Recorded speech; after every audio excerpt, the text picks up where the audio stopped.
Well, hello everyone, and welcome to the CISO Corner, where we talk about all things data security and compliance. And I, of course, am Dane Dittamore with DataBank, and I'm joined by our CISO, Mark Houpt.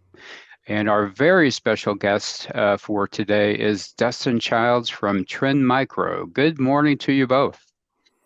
Good Good morning. morning, Dane. How are you? Fantastic.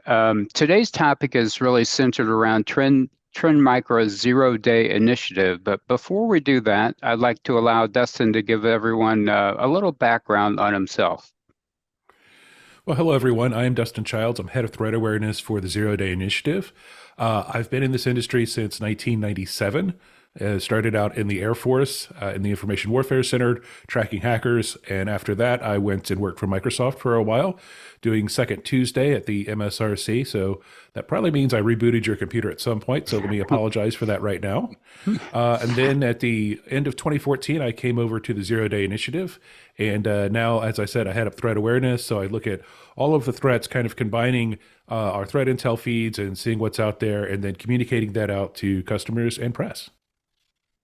Great. Well, Dustin, can you give our viewers a little background on the zero-day initiative and maybe a little history of what that is? Sure. The Zero Day Initiative is the world's largest vendor agnostic bug bounty program, and the key word there is vendor agnostic.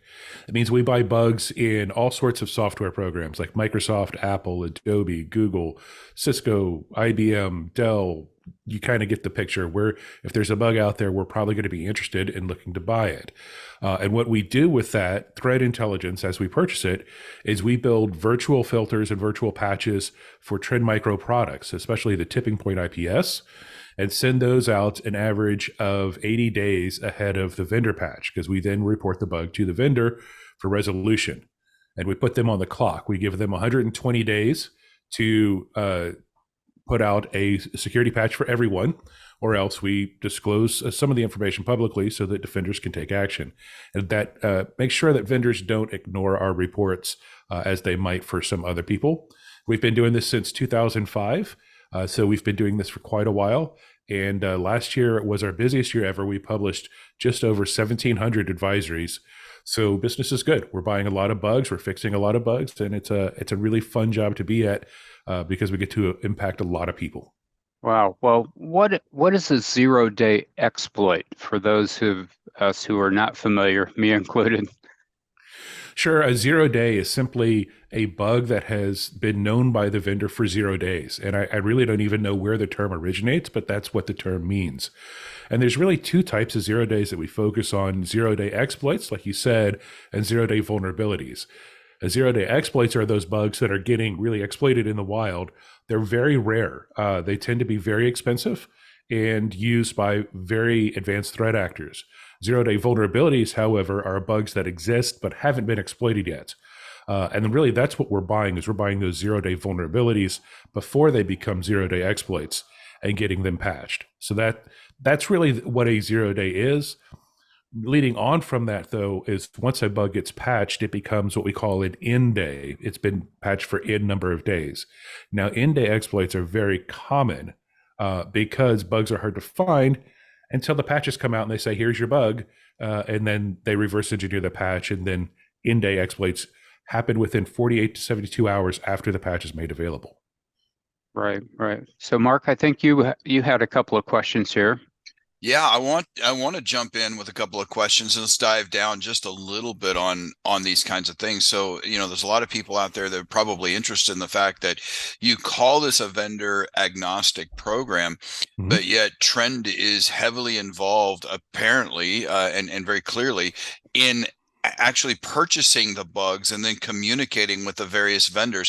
So can you help us understand exactly how all these things mesh together? How can you be vendor agnostic, which is trying to really kind of trying to tell us that you don't have a play in pushing one way or the other with things, but yet you still communicate with the vendors, you work with the vendors, and then you also put the vulnerability patching the inside of the intrusion protection system, the IPS systems. Kind of help us understand how all those mesh together and still be agnostic.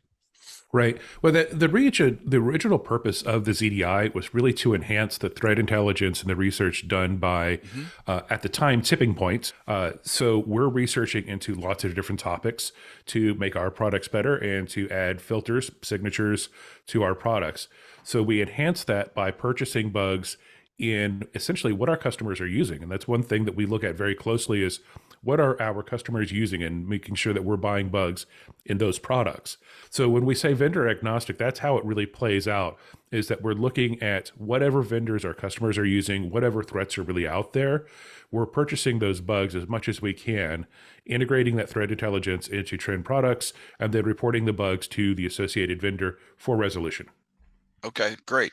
So when just so everybody understands and is clear, when you talk about you're purchasing bugs, you're actually communicating with researchers themselves that are probably sitting at home and in far off places Mhm. that are essentially hacking software like a Microsoft product to find out where the weaknesses are. And instead of selling that information to a bad guy, they're selling it to you. Is that really what we're doing here?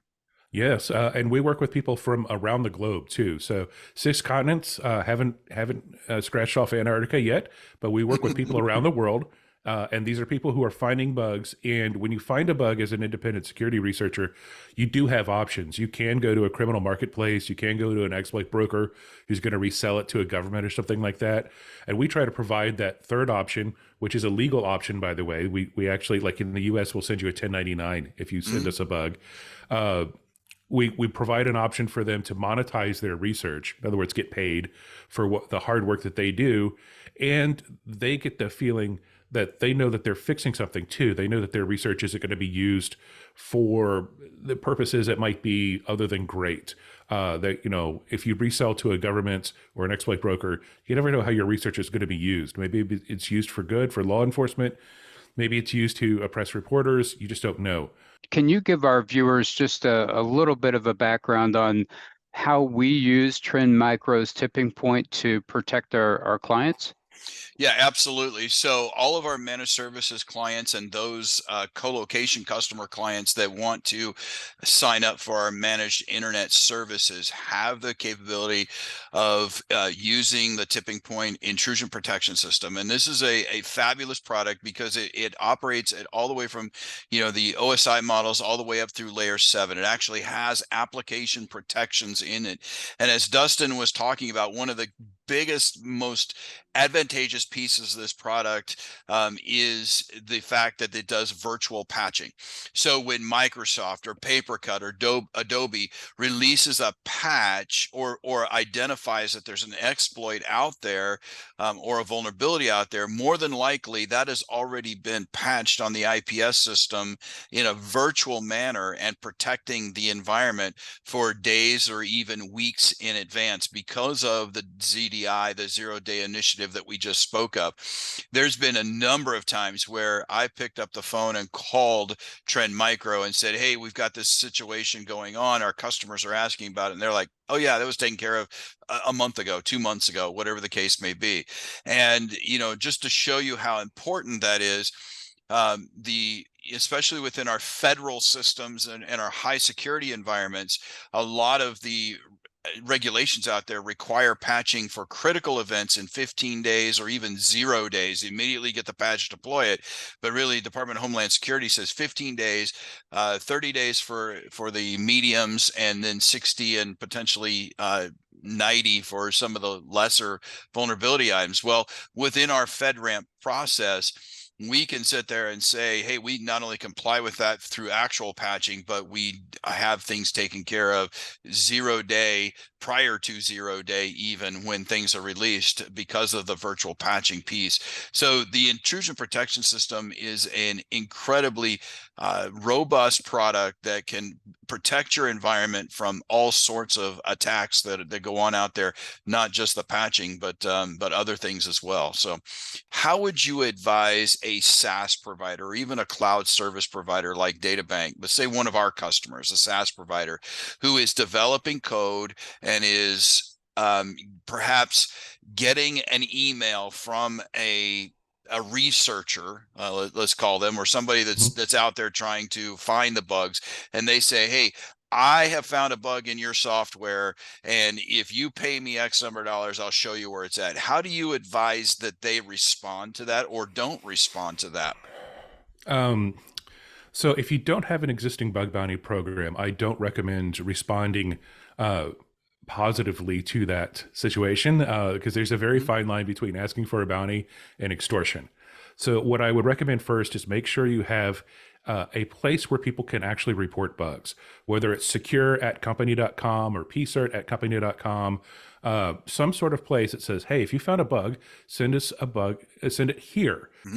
So you mentioned the aspect of exploitation or extortion of these types of things. When a company like one of our SaaS provider customers or even DataBank receives one of these, how often do you think that those are real and somebody's looking for a response, however that response may be, monetary or an invite, whatnot, versus how many of them are scams that are just trying to, in essence, fish for information? It's been a while since I've run a PCERT, so it's hard for me to estimate that. But my experience is more often than not, they're actually pretty genuine. Well, that's good to know, because I know, a lot of our customers receive those, and your initial thought is somebody's trying to gain information, they're phishing. But if you're telling me 10 or 15% of those that come through are wackos, as you put them, Yeah. then that really does communicate a lot to our customers. Maybe they need to pay attention to that, because that, on the flip side of that, it's 85 to 90% of them are probably legit of some sort, Right. something that you would want to know about.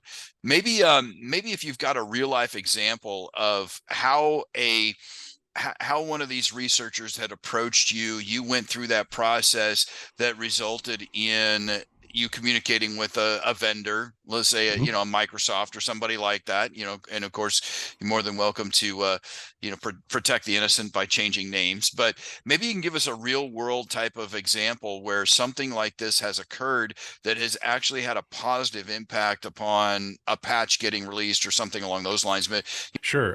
Probably the most recent example is PaperCut, because PaperCut has been in the news. It has been exploited quite a bit. We actually purchased those bugs.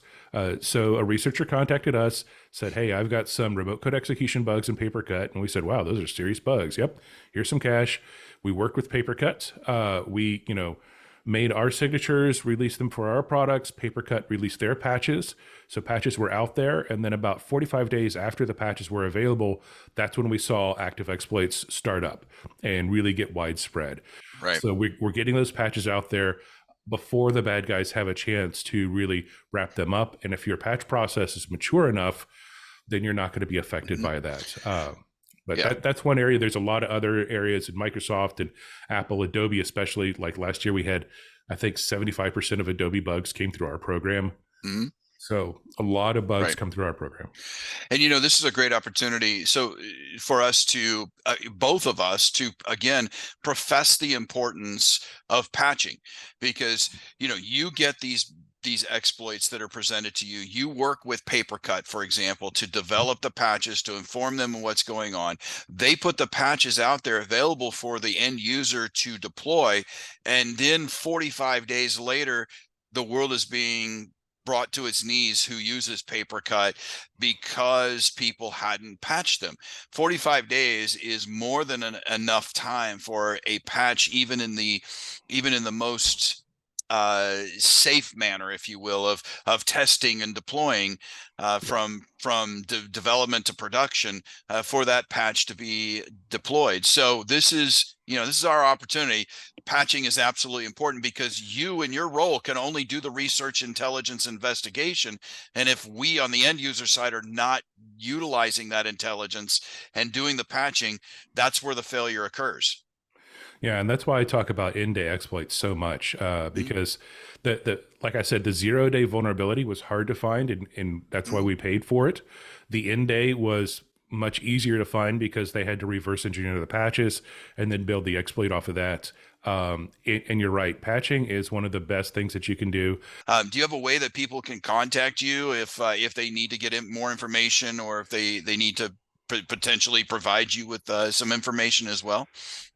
Sure, zerodayinitiative.com. Well, that's awesome. Well, thank you both. I think we're going to wrap up for today. But if you're listening and you'd like to be notified when our next CISO Corner podcast is released, just hit the subscribe button and little notification bell on our YouTube channel. And if you have a topic that you'd like Mark and I to cover in the future, just drop us an email at CISO@databank.com. That's CISO@databank.com. And that is a wrap for today. And as always, be safe and stay secure.